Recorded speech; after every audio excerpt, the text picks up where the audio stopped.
Hello friends, price த Lord. இன்றைக்கி challenge என்னென்னு பார்க்கலாமா?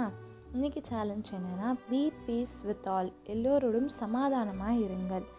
ஜீசஸ் அப்படின்னு சொன்னாவே நம்ம எல்லாருக்குமே ஞாபகத்துக்கு வருவது சமாதானமான ஒரு மனுஷன். அவரை எத்தனையோ பேர் வார்த்தையால் கஷ்டப்படுத்தினாங்க, செயலினால் கஷ்டப்படுத்தினாங்க, பலவிதமான துன்பங்களை கொடுத்து அவரை கஷ்டப்படுத்தினாங்க.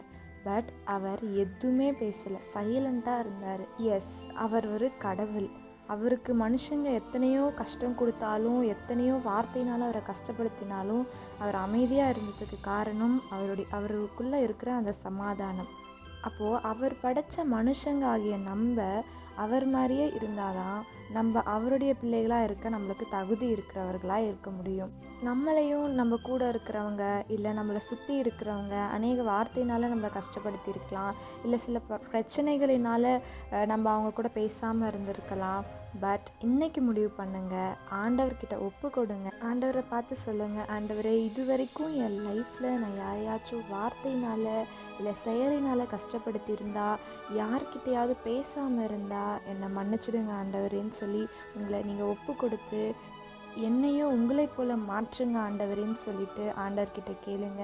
உங்களை ஒப்பு கொடுங்க. உங்கள் கூட இருக்கிறவங்க கூட சமாதானம் ஆகுங்க. ஆண்டவர்கிட்ட இருந்து ஆசீர்வாதத்தை பெற்றுக்கொள்ளுங்க. Be peace with all to resemble the Jesus life. May God bless you all.